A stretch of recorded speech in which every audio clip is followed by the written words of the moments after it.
ఓం శ్రీ గణేశాయ నమః. శ్రీమాత్రే నమః. శివాయ గురవే నమః. శ్రీకృష్ణ పరబ్రహ్మణే నమః. శ్రీరామాయ నమః. శ్రీ గురుభ్యో నమః. నారాయణం నమస్కృత్య నరం చైవ నరోత్తమం దేవీం సరస్వతీం వ్యాసం తతో జయముదీరయేత్. శ్రీ గురుభ్యో నమః. శ్రీ దత్తాత్రేయాయ నమః. ఓం ద్రాం దత్తాత్రేయాయ నమః. ఓం ద్రాం దత్తాత్రేయాయ నమః. ఓం ద్రాం దత్తాత్రేయాయ నమః. శ్రీదత్త, జయదత్త, గురుదత్త. మోహనవాణి ఛానల్లో శ్రీ దత్త పురాణాన్ని శ్రవణం చేస్తూ ఉన్నటువంటి భక్తామ తల్లులకు తండ్రులకి ముందుగా సాధువాదాలు సమర్పించుకుంటున్నాను. నిన్న 42వ భాగంలో మాఘమాస మాహత్యాన్ని చెప్పుకుంటూ ఊర్వశి యొక్క తిలోత్తమ యొక్క జన్మగాథ చెప్పుకున్నాం. మాఘ స్నాన ఫలితం వల్ల ఒక వైధవ్యం పొందినటువంటి ఒక బ్రాహ్మణ కాంత ఏ విధంగా బ్రహ్మలోకంలో ఉండి బ్రహ్మదేవుడి ద్వారా ఒక అప్సరసగా తిలోత్తమగా ఆవిర్భవించి ఆ తరువాత సుందోపసుందులు అనేటువంటి 2 రాక్షసులని సంహరింపజేసింది అనే కథ చెప్పుకొని ఆ తర్వాత హేమకుండలోపాఖ్యానాన్ని మొదలుపెట్టాం. ఆ హేమకుండలుడు అనేటువంటి వైశ్య ప్రముఖుడు విపరీతంగా సంపాదించాడు. అయితే చిట్ట చివర అంత్యదశ సమీపించిన తర్వాత ఆయనలో జ్ఞానోదయం అయింది. తన సంపాదనలో 6వ వంతు తీసి దాన ధర్మాలకి యజ్ఞయాగాదులకి ఖర్చు పెట్టి చివరికి 2 కొడుకులకి సంపదంతా పంచి తాను భార్యను వెంట పెట్టుకొని వానప్రస్థానికి వెళ్లి అక్కడ తపస్సు చేసి శరీరాన్ని శుష్కింపజేసుకొని చివరికి విష్ణులోకానికి వెళ్లిపోయినాడు అని చెప్పుకున్నాం. మరి కొడుకుల హయాం వచ్చింది. వాళ్ళు ఏం చేశారు ఈ 43వ భాగంలో చెప్పుకున్నాం. దాన ధర్మాలు బంద్ అయిపోయినాయి. ముందు అంటే తండ్రి చేసినవి ఆపేశారు. అందుకనే జీవతో వాక్యకరణాత్ అని పెద్దవాళ్ళు చెప్పారు. మన తల్లిదండ్రులు ఏమి చేశారో వాటి ప్రస్తావన ముందు వాళ్ళు బతుకున్నప్పుడు చక్కగా వాళ్ళు చెప్పినట్టు చేయాలి. వాళ్ళు మరణించిన తర్వాత వాళ్ళు నడిచినటువంటి చక్కటి మార్గంలో నడవాలి. కానీ ఈ పిల్లకాయలు 2 కూడా కొడుకులు 2 దాన ధర్మాలు ఆపేశారు. ఎవ్వరికీ సహాయం చేయటం లేదు. డబ్బు వల్ల మదం పట్టింది, అహంకారం వచ్చింది. అలాగే సంపద కూడా అలాగే వస్తోంది వాళ్ళకి. పొగడ్తలతోటి జనాన్ని లోబరుచుకొని అక్రమాలు, అన్యాయాలు వీళ్ల చేత చేయించేవాళ్ళు వీళ్ళ చుట్టూతా చేరారు. ఎప్పుడు కూడా బెల్లం ఉంటే ఈగలు ముసురుతాయి అంటారు.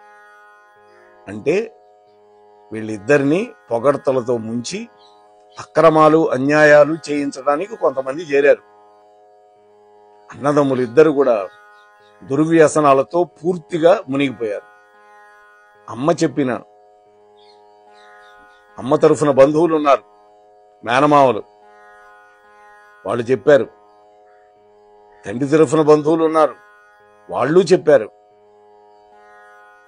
ఎవరు ఏం చెప్పినా సరే, జ్ఞానవృద్ధులు, వయోవృద్ధులు చెప్పినా కూడా ఈ అన్నదమ్ములకు మాత్రం మంచి అనేది చెవులకు ఎక్కల.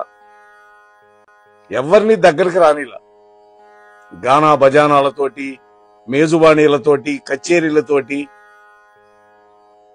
వేశ్యలతోటి, గోష్ఠులతోటి, తందానగాళ్లతోటి, అంటే స్తోత్ర పాఠకులు రాత్రి పగలు ఒక్కలాగానే గడుపుతున్నారు. విలువైన వస్త్రాలు, ఖరీదైన ఆభరణాలు, సుగంధ పరిమళ ద్రవ్యాలు, కస్తూరి చందనాలు, మంచి పూలమాలలు, ముత్యాల దండలు, అలాగే గుర్రపందాలు, అలాగే సజీవ నిర్జీవ ద్యోతాలు. ఇవి సజీవ ద్యోతాలు, నిర్జీవ ద్యోతాలు. అంటే కోళ్ల పందాలు సజీవ జీవితాలంటే. నిర్జీవ జీవితాలంటే పాచికలతో ఆడేవి. చూసారా? మధుపానాలు, కస్తూరి చందనాలు, మాంసభక్షణాలు, అలాగే వారకాంతల యొక్క సంభోగాలు, ఇతరుల యొక్క అందమైన భార్యలను కూడా లోపరుచుకోవటం, వాళ్ళకి డబ్బిచ్చి, వీటన్నిటి కోసం ధనాన్ని మంచి నీళ్ళలాగా ఖర్చు పెడుతున్నారు. 100 ఇవ్వాల్సిన చోట 1000 రూపాయలు పారేశారు ఇసిరి. వారకాంతలు, విటులు, నాట్యగత్తెలు, మల్లయుద్ధ విశారదులు, వందిమాగత బృందాలు, వీళ్ళందరూ బాగా బాగుపడ్డారు. పొగిడే వాళ్ళకి చేతికి ఎముక లేకుండా దానాలు చేసేశారు. అనవసరమైనటువంటి చెడ్డ పనులతోటి పిత్రార్జితనం అంతా కూడా ఊడ్చి పారేశారు. అంటే ఊసర క్షేత్రంలో పోసినటువంటి విత్తుల్లాగా అయిపోయింది వీళ్ళ డబ్బు అంతా. ఊసర క్షేత్రం అంటే చౌడు భూమి, తొండలు కూడా గుడ్డు పెట్టనటువంటి భూమి. అక్కడ విత్తనాలు వేస్తే ఏమవుతుంది? ఏమైనా ఉపయోగం ఉందా? అలా అయింది వీళ్ళు ఖర్చు పెట్టినటువంటి డబ్బు విషయం.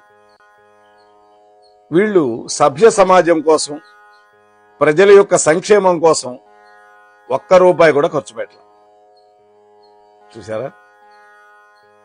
బ్రాహ్మణ ముఖతహా ఖర్చు పెట్టాల, యజ్ఞం చేయలా, యాగం చేయలా, ఒక దేవాలయం కట్టలా, ఒక బావి తవ్వించలేదు. వాళ్లకే తెలియకుండా వాళ్ల వేళ్ల సందుల నుండి సంపద అంతా జారిపోయింది. చేతిలో నీళ్లు పట్టుకుంటాం, వేళ్ల సందుల్లోంచి జారిపోతుంది. అట్లా వీళ్ల సంపద అంతా జారిపోయింది. తమ తండ్రి అనేక దశాబ్దాలు కష్టపడి కూడబెట్టి వీళ్ళిద్దరికీ పంచి ఇచ్చిపోయినాడు. ఆ సొమ్మును, వాళ్ళు సంపాదించిన సొమ్ముని 2 సంవత్సరాల్లో ఖర్చు పెట్టి పారేశారు. ఇక అలవాట్లకు బానిసైనారుగా, వాళ్ళ అవసరాలకు డబ్బు కావాల్సి వచ్చింది. దాంతో స్థిరాస్తులన్నీ కరిగిపోయినాయి.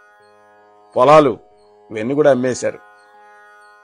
ఆ తర్వాత ఆభరణాలకు రెక్కలు వచ్చినాయి, విలువైన సామాగ్రికి కాళ్ళు వచ్చినాయి. ఇంతకాలం తమ చుట్టూ చేరి భజన చేసిన బృందాలన్నీ మాయమైపోయినాయి. అంటే బెల్లం ఉంటే కదా ఈగలుండేది, బెల్లం ఉంటే కదా చీమలుండేది. ఆ బెల్లం కాస్త అయిపోతే వెళ్ళిపోతాయి, నువ్వు ఉండమన్నా ఉండవు. అట్లాగే వీళ్ళ దగ్గర డబ్బు పూర్తి అయ్యేసరికి అందరూ ఎవరి దారిని వాళ్ళు వెళ్ళిపోయారు, వీళ్ళని వదిలేసి. చివరికి ఉద్యోగులు, సేవకులు కూడా వెళ్ళిపోయారు. సేవకులైనా వాళ్ళకి డబ్బు ఇస్తే కదా వాళ్ళు ఉండగలిగేది. వాళ్ళకి కుటుంబాలు ఉంటాయిగా, పోషించుకోవాలిగా. ఇక చివరికి అన్నదమ్ములు 2 మిగిలారు. ఆ ఇంట్లో ఆకలికి ఇదేమీ తెలియదు కదా, ఆకలికి డబ్బుందా లేదా అనేది తెలియదు. స్థితిలో వచ్చినటువంటి హెచ్చు తగ్గులు దానికి తెలియవు. ఆకలికి లోపల వీళ్ళిద్దరిని ఆకలి దహించేస్తుంది. ఇరుగు పొరుగు ఉంటారుగా, వాళ్ళ ఇళ్లలో చిన్న చిన్న దొంగతనాలు మొదలుపెట్టారు. ముందు మరి కడుపు నింపాలగా, ఇది నలుగురికి తెలిసి చీచీ కొట్టారు. ఇక లోకానికి వెరిచి రాజదండలకు భయపడిపోయి ఈ అన్నదమ్ములు 2 ఊరు వదిలిపెట్టి అడవిలోకి పారిపోయారు. గత్యంతరం లేని పరిస్థితి. అక్కడ రకరకాల జంతువులను వేటాడి, పక్షులను వలలేసి పట్టుకొని, అక్కడ దొరికేటటువంటి పండ్లు, ఫలాలు, దుంపలు ఇవన్నీ తింటూ కొన్ని సంవత్సరాల పాటు హాయిగా జీవనయాత్ర చేశారు. వేట, మాంసం. ఈ వైశ్య కుమారులు 2 కూడా చివరికి ఎలా తయారయ్యారంటే భిల్ల వీరుల్లాగా తయారయ్యారు. భిల్లులు అంటే ఆటవికులు. మనస్సులో కోమలత్వం పోయింది, క్రూరత్వం చోటు చేసుకుంది. చిట్టిపొట్టి జంతువులను విడిచిపెట్టేవాళ్ళు సింహాలని, శార్దూలాలని వేటాడటం మొదలుపెట్టారు. శార్దూలము అనేటువంటి దానికి పులి అంటాం కదా, అది. 2 పోటీలు పడి క్రూర మృగాలని వేటాడుతూ ఉన్నారు. ఆ మాంసాన్ని కాల్చుకొని తింటున్నారు, ఆనందంగా ఉన్నారు. అక్కడ చెట్లకు దొరికేటువంటి ఇప్పసారా కాసుకుంటున్నారు, తాగుతున్నారు. ఒకరోజు ఒక శార్దూలాన్ని వెంట తరుముతూ ఈ కుండలుడు అనేటువంటి వాడు ఒక కొండ గుహలోకి ప్రవేశించాడు. మరొక క్రూర మృగాన్ని వేటాడుతూ వాడి తమ్ముడు వికుండలుడున్నాడు. వాడు మరొక గాఢమైనటువంటి అరణ్యంలో, దట్టమైన అరణ్యంలోకి ప్రవేశించాడు. అంతే, గుహలోకి వెళ్లిన వాడు బయటికి రాలేదు, దట్టమైన కేకారణ్యంలోకి ప్రవేశించిన వాడు బయటికి రాల. ఇద్దరూ రాల. అంటే ఆ అన్నదమ్ములు ఇద్దరూ ఇక కలుసుకున్నదే లేదు. అంటే పెద్దవాడేమన్నా ఆ పులికి బలైపోయాడు, చిన్నవాడేమన్నా సర్పజాతికి ఆహారం అయిపోయినాడు. ఒక కొండ చిలవ పట్టి మింగిపారేసింది ఈ గాఢమైన అరణ్యంలోకి వెళ్లిన వాడిని. ఇక్కడ వింత ఏమిటంటే పాపిష్టులిద్దరూ కూడా ఒకే రాత్రి ఒకే సమయంలో చచ్చారు. యథావిధిగా యమదూతలు వచ్చారు. ఇద్దరిని పాశాలతో బంధించి యముడి యొక్క సన్నిధికి తీసుకుపోయారు. యమధర్మరాజు చిత్రగుప్తుణ్ణి పిలిచి వాళ్ళు చేసినటువంటి పాపపుణ్యాల చిట్టా విప్పమన్నాడు. జ్యేష్ఠుణ్ణి రౌరవ నరకంలోకి తోయించారు, చిన్నవాణ్ణి స్వర్గంలో విడిచిపెట్టి రమ్మని ఆజ్ఞాపించారు. విచిత్రంగా ఉంది, వినండి. ఎందుకనో మీ మనస్సుల్లో అనుమానాలు వస్తాయి. కార్తవీర్యార్జునుడి మనస్సులో కూడా వచ్చి ఉంటుంది. ఇద్దరూ ఒకే సమయంలో చచ్చారు. ఒకళ్ళేమన్నా పులికి బలయ్యారు, ఒకళ్ళేమన్నా అడవిలో ఒక కొండ చిలవకు బలయ్యారు. కానీ పులికి బలైన వాడిని ఏమన్నా రౌరవ నరకంలో బలయమన్నారు, రెండో వాడిని స్వర్గానికి పంపించమన్నారు. చూసారా? ఇక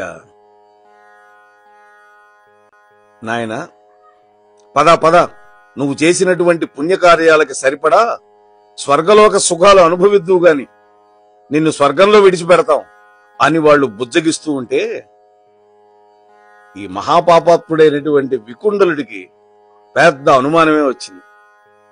మహాత్ములారా, నేను ఏమి పుణ్యకార్యాలు చేశాను చెప్పండి అని బుర్ర గీక్కుంటూ వాళ్ళని అడిగాడు. వీడికి ఏదీ తోచల. అన్నగారితో సమానంగా సమస్త పాపాలు వీడు చేసిన వాడే, వీడేం తక్కువ ఆసామి కాదు. అన్నగారితో సమానంగా దుర్మరణం పాలయ్యాడు, అన్నతో సమానంగా యమదర్శనము చేశాడు. యమధర్మరాజు దగ్గరికి ఇద్దరు వెళ్లారు. అందువల్ల అన్నగారితో సమానంగా రౌరవ నరకం తనకు కూడా దక్కాలి కదా. మరి ఈ స్వర్గలోక ప్రాప్తి ఏమిటి? ఎక్కడ ఏ పొరపాటు జరిగిందో ఎంతసేపటికి అర్థం కాల. ఎందుకు వచ్చిన చింత? ఈ దూతలని అడిగి తెలుసుకుంటే పోలేదా అనిపించి అడిగేశాడు ఆ వికుండలుడు. అప్పుడు వాళ్ళు చెప్పారు, ఓ వికుండల, తల్లి తండ్రి కొడుకు భార్య కోడలు అన్న తమ్ముడు అక్క చెల్లెలు, ఈ వరసలన్నీ కూడా, ఈ అనుబంధాలన్నీ కూడా మానవుడికి పుట్టుకతోటే ఏర్పడతాయి, జన్మ వల్ల ఏర్పడతాయి. అయితే కర్మలు అనుభవించడానికి ఇవి భూమికలు, అంటే సాధకాలు. ఎక్కడెక్కడవో పక్షులు ఒక చెట్టు మీద వాలినట్టుగా ఒక ఇంట్లో వీళ్ళందరినీ పుట్టిస్తాడు భగవంతుడు. వీళ్లలో ఎవరి కర్మ ఫలాన్ని వాళ్లే అనుభవిస్తారు తప్ప ఒకళ్ళది మరొకరు పులుముకుందామన్నా పూసుకుందామన్నా కుదరదు. ఒకళ్ళది ఒకళ్ళకు బదలాయించాలన్నా పోదు. ఓ వైశ్యకుమార, నిజం చెబుతున్నాను వినండి. ఎవడు చేసుకున్నటువంటి కర్మఫలం అది మంచి గాని చెడు గాని వాడే అనుభవించాలి. మీ అన్నగారు మహాపాతకాలు చేశాడు, అందుకని వాటి ఫలితంగా రౌరవ నరకంలో పడ్డాడు. నువ్వు ఏదో పుణ్యం చేశావు కాబట్టి స్వర్గ సుఖాలు అనుభవించడానికి నిన్ను తీసుకెళ్లమన్నారు అనేసరికి, ఓ యమదూతోత్తమా, నువ్వు చెప్పేది నిజమే, నేను కూడా ఒప్పుకుంటాను. కానీ చిన్నప్పటి నుంచి నేను పాపాలు తప్ప ఒక్క పుణ్యకార్యం కూడా చేయలేదే. నా మనస్సు సత్కర్మలకు ఇష్టపడదే. మరి ఈ జన్మలో నేను చేసినవన్నీ పాపాలే కదా. మరి ఏ సుకృతం చేశానని నన్ను పుణ్యలోకాలకి తీసుకువెళుతున్నారు? మీకు తెలిస్తే చెప్పండి, దయచేసి పుణ్యం కట్టుకోండి చెప్పి అన్నాడు. అప్పుడు యమదూత అంటున్నాడు, వికుండల, నువ్వు చేసినటువంటి సుకృతం నీకు తెలియదయ్యా, నాకు తెలుసు, చెబుతాను విను. ఒకనాడు నీవు క్రూర జంతువును వేటాడుతూ గాఢమైన అరణ్యంలోకి వెళ్ళావు. మళ్ళీ మీ అన్నయ్యని కలుసుకోలేదు, గుర్తుందా? చివరి రోజు ఆ దట్టమైన అరణ్యంలో తిరుగుతూ యమునా నదికి దక్షిణం ఒడ్డునటువంటి సుమిత్రుడు అనేటువంటి మహాత్ముడి యొక్క ఆశ్రమంలోకి వెళ్ళావు. అతడు హరిమిత్రుడు అనేటువంటి మహాత్ముడి యొక్క కొడుకు, వేదాంగ పారంగతుడు, బ్రహ్మజ్ఞాని, జితేంద్రియుడు. ఆ పుణ్యప్రదమైన ఆశ్రమంలో ఆ మహానుభావుడితో నీవు స్నేహం చేశావు. అవి మాఘమాసం చివరి రోజులు. సత్సాంగత్య ప్రభావంతో నువ్వు ఆ 2 రోజులు మాఘ స్నానం చేశావు ఆ యమునా నదిలో. ఆ యమునా నదిలో కాళింది పుణ్య జలాలలో పాప ప్రణాశిని అనేటువంటి ఆ తీర్థంలో నువ్వు చేసినటువంటి మొదటి స్నానానికి సర్వ పాప విముక్తి పొందావు. ఒక్క స్నానానికి సర్వ పాపాలు పోయినాయి. 2వ రోజు మాఘ స్నానం వల్ల ఇదిగో స్వర్గలోకానికి వెళుతున్నావు.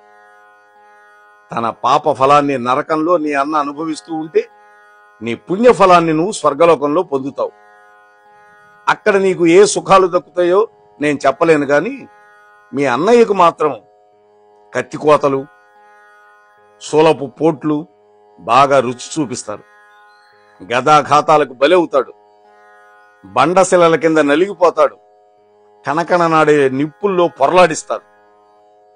ఈ విధంగా యమదూత చెబుతూ ఉంటే ఆ వికుండలుడి యొక్క మనస్సు విలవిలలాడిపోయింది. అయ్యయ్యో అన్నయ్య, నరకయాతలు అనుభవిస్తావా నువ్వు అని మూగగా రోధిస్తూ ఉన్నాడు. అయితే ఎవడి కర్మ వాడు అనుభవించవలసిందే అని చెప్పాడుగా యమదూత. గుర్తుకొచ్చింది. వెంటనే తేరుకొని వినయంగా మధురంగా అడిగాడు, ఓ దూతవరా, ఇప్పుడు మనం మిత్రులమయ్యాం. ఎందుకని? 7 అడుగులు కలిసి నడిస్తే చాలు సజ్జనులకు మైత్రి కుదిరినట్టే కదా. అది కదా శాస్త్రం చెప్పింది. మనం కలిసి 7 అడుగులేమిటి, చాలా దూరం నడిచాం. అది కూడా మధురంగా మాట్లాడుకుంటూ నడిచాం. అందువల్ల మనం మిత్రులమయ్యాం. ఈ మైత్రిని పురస్కరించుకొని మిమ్మల్ని అడుగుతున్నాను. అన్నీ తెలిసినటువంటి వాడివి, దయచేసి నా అనుమానం తీర్చు. మానవులు ఏ కర్మలు చేస్తే యమలోకాన్ని దర్శించకుండా తప్పించుకోగలుగుతారు, ఏ కర్మలు చేస్తే నరకంలో పడిపోతారు, ఇది కొంచెం నాకు అర్థమయ్యేటట్టు చెప్పు అన్నాడు. మన కోసం అడిగాడు. గుర్తుపెట్టుకోవాలి, మనం కూడా ఈ మాటలు అడుగుతున్నాడు. అంటే ప్రతి విషయం కూడా పురాణం చదివే వాళ్ళ కోసం, మన కోసం అడుగుతారు వాళ్ళు. దత్తాత్రేయ స్వామి ఈ కథ అంతా కార్తవీర్యార్జునుడికి చెబుతూ ఉన్నాడు. అప్పుడు యమదూత ధర్మ ప్రబోధం చేస్తూ ఉన్నాడు. ఇక్కడ, ఓ వైశ్యకుమారా, చాలా మంచి ప్రశ్న వేశావయ్యా.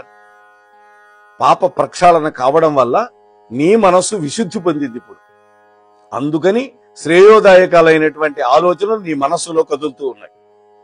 నిజానికి నేను యమదూతను, సేవా పరాయణుడిని. సంభాషణలకు దెక్కూడదు. కేవలం యముడు చెప్పిన పనే నేను చెయ్యాలి. కాని అడిగావు కాబట్టి నువ్వు చెప్పినటువంటి మైత్రిని కూడా పురస్కరించుకొని నాకు తెలిసినంత వరకు చెబుతా, గ్రహించు. పరపీడన అనేది నరకహేతువు అన్నాడు. అంటే ఇతరులని బాధ పెట్టడం ప్రధానంగా నరకంలో పడేస్తుంది. అంటే ఆలోచనలతో గాని, చేసేటటువంటి పనులతో గాని, మాటలతో గాని ఎట్టి పరిస్థితుల్లో కూడా ఎవ్వరిని బాధ పెట్టకూడదు. అలా బాధ పెట్టకుండా ఎవరు ఉంటారో వాళ్ళు నరకాన్ని దర్శించవలసిన పనే ఉండదు. అలాగే ప్రాణిహింసా పరాయణుడు ఎవడైతే ఉంటాడో వాడు వేదాంగవేత్త అయినా, మహాదాత అయినా, గొప్ప తపస్సు చేసిన వాడైనా, అనేక యజ్ఞ యాగాదులు 100,000 చేసినా కూడా స్వర్గానికి వెళ్ళలేడు. ఎందుకని? ప్రాణిహింస చేశాడు. ప్రాణిహింస అంత గొప్ప పాపం. అహింసయే పరమధర్మం నాయన. అహింసయే పరమ తపస్సు, అహింసయే పరమదానం అని మునీశ్వరులు ఎప్పుడూ చెబుతూ ఉంటారు. మహాభారతంలో అరణ్య పర్వంలో ధర్మవ్యాధోపాఖ్యానం అని ఉన్నది. అది కూడా ఇటువంటి ధర్మాలు చెప్పింది. నల్లులు, దోమలు, చీమలు మొదలైనటువంటి అల్ప జీవులను సైతం ఆత్మవత్ సర్వభూతాన్ని అన్నట్లుగా ఎవడైతే రక్షిస్తాడో అటువంటి దయాళు ఏనాడు నరకం మొహం చూడడు. ఆత్మవత్ సర్వభూతాన్ని అంటే ప్రతి జీవిలో కూడా పరమాత్మ ఆత్మస్వరూపంలో ఉన్నాడు అని నమ్మాలి. అది నల్లి కావచ్చు, దోమ కావచ్చు, చీమ కావచ్చు, అల్పజీవి అయినా సరే దాన్ని రక్షించాలి. సలసల మరుగుతున్నటువంటి రక్తంతో యమలోకానికి అగర్తలాగా ఉన్నటువంటి ప్రేత తరంగిణిని, అదే వైతరిణి నది, దానిని దర్శించవలసినటువంటి దుర్గతి వాడికి పట్టదు. అంతేకాకుండా పొట్టకూటి కోసం చూడండి, అలా కాకుండా పొట్టకూటి కోసం నీటిలో నివసించేటటువంటి చేపలు మొదలైన వాటిని, భూమి మీద నివసించేటటువంటి జీవులని ఎవడైతే హింసిస్తాడో వాడు కాలసూత్రము అనేటువంటి ఒక నరకంలో పడతాడు. ఆ కాలసూత్ర నరకంలో ఏం చేస్తారట, అక్కడ తన మాంసాన్ని తానే భుజిస్తూ కుళ్ళిపోయినటువంటి నెత్తురు తాగుతూ, అలాగే పాపం అనేటువంటి బురదలో త్రెళ్ళుతూ, ఇనప ముట్టెల పురుగులతో హింసించబడుతూ, కటిక చీకటిలో పరస్పరం చితకబాదుకుంటూ, దారుణమైనటువంటి రవాలు చేస్తూ ఒక మహాకల్పం పాటు నరకయాతనలు అనుభవిస్తాడు. ఒక కల్పం అంటే బ్రహ్మదేవుడికి 1000 యుగాలు. ఆలోచించండి. అటుపైన భూలోకంలో భూమి మీద తిరిగేటటువంటి జీవులుగా పుట్టి కొన్ని యుగాల పాటు జీవించి, ఆ పైన క్రూర జంతు జన్మలెత్తి చివరికి కుంటివాడిగా, గుడ్డివాడిగా, కుష్ఠరోగిగా, దరిద్రుడుగా, అంగవిహీనుడిగా మానవ జన్మెత్తుతాడు. ప్రాణి పీడకి ఇదేనయ్యా శిక్ష అన్న. అందువల్ల ఓ వైశ్యకుమార, మనసా వాచ కర్మణ ఎవ్వడికి ఏనాడు ద్రోహం చేయకూడదు, పీడ కలిగించకూడదు. ఇహలోకంలో పరలోకంలో హితం కోరుకునేటటువంటి ధర్మజ్ఞుడు ఏనాడు కూడా పరపీడనకు ఒడిగట్టడు, ప్రాణిహింస చెయ్యడు. అలా చెయ్యనటువంటి వాడు నరకానికి భయపడవలసిన అవసరమే లేదు. సర్వధర్మాలకి పరాకాష్ట అహింసే నాయన. అహింసో పరమోధర్మ అని కదా శాస్త్రం చెప్పింది. తిన్నగా ప్రవహించేవి, వంకర టింకరగా ప్రవహించేవి నదులుంటాయి. అటువంటి నదులన్నీ చిట్ట చివరికి సముద్రంలో ఏ విధంగా సంలీనం అయిపోతాయో, కలిసిపోతాయో, అట్లాగే సర్వధర్మాలు కూడా అహింసలో సంగమిస్తూ ఉంటాయి. తన చుట్టూతా ఉన్నటువంటి సమస్త ప్రాణికోటికి తాను ఎటువంటి హాని చెయ్యకుండా అభయం ఇచ్చేటటువంటి వాడు సర్వతీర్థాలలో స్నానం చేసినటువంటి గొప్ప పుణ్యాన్ని, సర్వయజ్ఞాలు ఘనంగా గొప్ప దక్షిణలతో చేసినటువంటి ఫలాన్ని పొందగలుగుతాడయ్యా. శాస్త్ర విహితంగా తమ తమ వర్ణాశ్రమ ధర్మాలను పాటించినటువంటి వాళ్ళంతా యమలోకానికి వెళ్లాల్సింది. అదే వర్ణాశ్రమ ధర్మాలు పాటించేటటువంటి వాళ్ళు మాత్రం నరకలోకం, యమలోకానికి ఛాయలకు కూడా పోవాల్సిన అవసరం ఉండదు. బ్రహ్మచారి, గృహస్థుడు, వానప్రస్థుడు, యతి, ఈ నలుగురు కూడా స్వధర్మ నిరతితో తన యొక్క జీవితాన్ని గనక కొనసాగిస్తే వాళ్ళు చనువుగా స్వర్గలోకానికి వెళుతారు. ఆహా, వీళ్ళు జితేంద్రియులు కూడా అయితే సరాసరి బ్రహ్మలోకానికే వెళ్ళిపోతారు. అలాగే ఇష్టాపూర్తములు అనేటువంటి యజ్ఞాలు ఉంటాయి. ఆ యజ్ఞాలు చేసినటువంటి వాళ్ళు, అలాగే నిత్యము పంచయజ్ఞాలు చేసేవాళ్ళు, పితృయజ్ఞము, భూతయజ్ఞము, దేవయజ్ఞము, ఇవన్నీ ఉంటాయి. అటువంటి దయామయులైనటువంటి వాళ్ళు, నిత్య అగ్నిహోత్రులు, వీళ్ళంతా స్వర్గలోకానికి వెళ్ళటానికి అర్హులు. యుద్ధరంగంలో ఎంతమంది శత్రువులు చుట్టుముట్టినా, ఎంతటి విపత్కర పరిస్థితి దాపురించినా కూడా ఏడవకుండా, పిరికితనంతో పారిపోకుండా, ఎవరైతే శూరత్వంతో ఆ యుద్ధంలో వీర మరణం పొందుతారో వాళ్ళందరూ కూడా సూర్యమండల మార్గం ద్వారా శ్రీమన్నారాయణ్ణి చేరుకుంటారు. ఓ వికుండల, వింటున్నావు కదా అని కొనసాగిస్తూ ఉన్నాడు యమదూత. మరి ఆ యమదూత ఇంకా ఎటువంటి విశేషాలు చెప్పాడు, ఆ తర్వాత తులసి మహత్యాన్ని ఆ వైశ్యకుమారుడికి ఎలా చెప్పాడు, ఇటువంటి విషయాలన్నీ కూడా రేపటి రోజు మనం మళ్ళీ కలుసుకుని దత్తాత్రేయ స్వామి వారి యొక్క దివ్యానుగ్రహంతో ముచ్చటించుకునే ప్రయత్నం చేద్దాం. అంతవరకు వింటూ ఉండండి, వినిపిస్తూ ఉండండి దత్త పురాణాన్ని. ఈ ఛానల్కి సబ్స్క్రైబ్ చేయండి.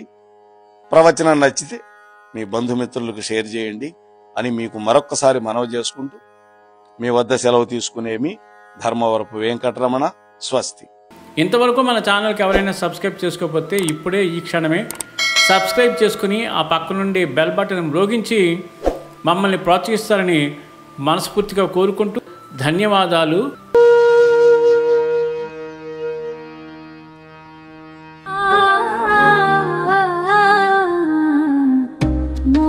మోహనవాణి మదిని దోచే